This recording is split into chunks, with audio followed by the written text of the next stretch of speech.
Falando de educación, vostede ten dito que, por exemplo, que as matemáticas provocan que os nenos cuestionen se ten máis razón a familia ou o No, Estado. a vexo eso o di unha serie de autores, o di Maurice Clini, un historiador de matemáticas, é un científico español que non sei se está vivo, que se chama Julio Pascual, que escribiu un traballo sobre eso que me chama moita atención. Non teño pruebas desto. Quero dicir, boa parte do sistema escolar, tal como se plantea en moitos países occidentais, trata de pensar en caso de dúbida que sabe máis o profesor ou sabe máis, digamos, o Estado que sabe o individuo. Máis que o profesor, o Estado que o individuo.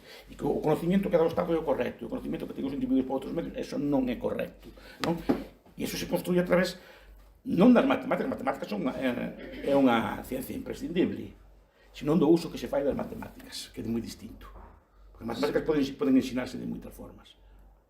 Tampouco quero dicir os profesores como teñen que facer, pero digo que moitas veces se plantea que en caso de duda entre ti e teu pai, entre teu pai e o profesor, moitas veces se trata de que sepa máis o profesor, ou que aparente que sepa máis o profesor que sabe teu pai, ou tua nai. Non? Esa é a idea. Pero non só se fai isto, se fai iso se consigue. Se te fixas o goberno, nesta pandemia, cando fala el experto, fala el que sabe, e ese que dice como hai que hacer, e todos, en xeral, creemos esa vertiente, e o mellor é certo, non estou dicindo que este mentindo a propósito, e a idea de porque creemos máis esos señores que os outros, que teñen de particular, non? Sí. Iso creo que se consigue a través de sistemas como estos. Repito, non das matemáticas, as matemáticas son preciosas, a mí me gustan moito, me gusta ler de matemáticas e disfruto moito con elas, sino como se ensina. Iso que decline, por exemplo. E habería alternativa que o Estado controlase a educación? Porque o que vexo de elementos previos era que controlado, por exemplo, pola religión. E tampouco me parece un exemplo. A religión, sí. A ver, os estados, cando expropian as religións, por exemplo, na reforma, o fan para controlar as terras que ten, pero tamén un monopolio de educación, porque queren educar queren controlar, digamos, o sistema, o aparato educativo. A ver, a educación, primeiro, que é educación? Ensinar unhas pautas básicas. Espera, ti cando... vale. Non, vamos a ver. Ti sabes usar un móvil, polo que veo, si, non? Sí. Levache algún anciancho na clase ou... Non fun eu. Aprendeches ti, moitas cosas que aprendes ti. Unha persona, por exemplo, que sabe vestirse elegante, combinar eso como aprendeu. Non? Hai moitas cosas que se aprenden. Aprender a usar o Instagram, o WhatsApp, estas cosas todas, non che ensinaron formalmente, vais aprendendo ti cos teus amigos. Eu veo rapaces novos eruditos en fútbol, por exemplo, sabe, un Kaká ou así calquera destas Nolito, non? Cualquier futbolista así famoso de hoxe, non? Pues saben deles, non? Iago Aspas e tal, cuantos goles meteu contra o Madrid fai 2 anos, e ten erudición a borde, non? E además saben de reportes raros. Eso ensina na escola, non? Simplemente ese rapaz ou esa rapaza ten interese nese tema, lee, busca xornais, ve partidos, está enterado, pues, lee a prensa especializada ou incluso pues, chega a estudiarlo profesionalmente. Pero non necesita que te ensinen na escola, simplemente unha persona. E porque as personas deses temas que lles gustan saben moito, en cambio dos temas que lles ensinan, digamos, pola forza, pues parece que saben menos. Como digo eu repito que non é culpa dos profesores, eu creo que moitas veces está como está diseñado. Os institutos, as escolas tiñen que ser como o liceo, ou a academia de Platón, unha cosa así, unha erudición ali a salir os rapaces da escola correndo a comprar la crítica da razón pura. Oye, que eu teño visto por 4 euros, en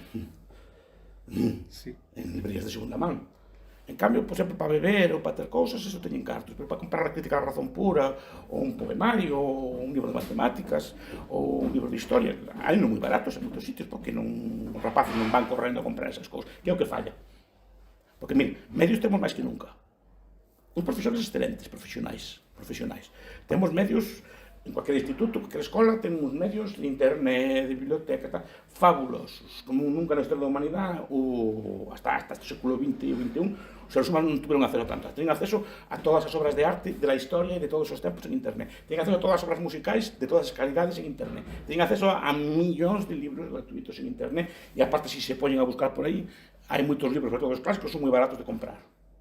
Librerías de segunda man, hai páginas de internet para comprarlos baratos ou descargalos, sobre todo os clásicos que non teñen dereitos de autor, porque a xente non gasta o tempo así. Eso é o que pregunto eu. Despois de gastar miles de millóns de euros neso, porque non, repito, cambio os veo, non todos, obviamente, non? Pero veo que para beber moitos teñen cartos. E pode ser que Cos cartos desa bebida poden comprar libros, Sí. Pode ser que o propio poder do Estado lle interese unha poboación menos intelixente. Non sei se lle interesa, porque iso tampouco é moi conspiranoico. Máis que moi inteligente, eu creo que interesa en determinados hábitos, digamos, controlar as fontes de información. Controlar, digamos, o que saben de determinados temas. Non? Por eso, digamos, os contidos xerais dos sistemas educativos, pero non en España, en todo o mundo, non é unha cousa só nosa. Estas cousas se inventaron os franceses há moito tempo, o Ferri inventou unha educación prusiana, non? No século XIX, inventou Horace Mann, Estados Unidos, e outra cosa, a idea de crear un currículum con unha serie de materias, porque todo o mundo ten que estudiar o mismo, isto tampouco entendo. Que?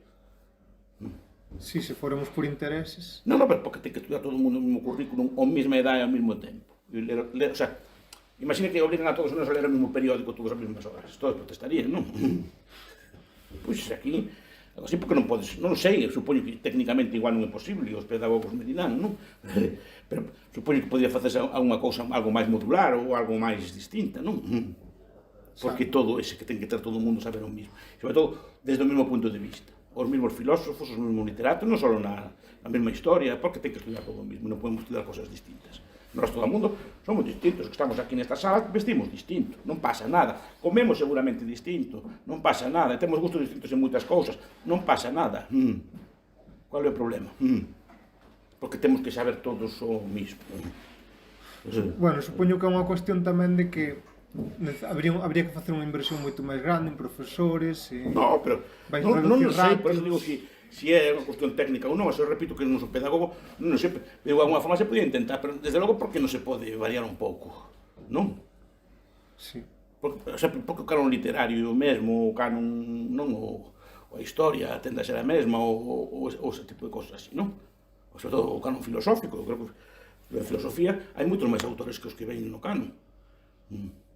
Mas, se a xente lee Arcipreste de Ita, lo lee con deleite. No, que eu veo nos sobrinhos, o veo cando estudiaba, e cosas así. Entón, para que ven a salto de que ven eso? Non? E, máis, é unha falsedade, porque dices, no, leemos todos a Platón. Vale, leemos a Platón pode ser unha cousa boa, non pode discutir. Pero a xente non lee a Platón, lee o que vai a entrar no selectivo de Platón. Que é moi distinto. E máis sabes o que vai a entrar para que só estudies eso. Sí.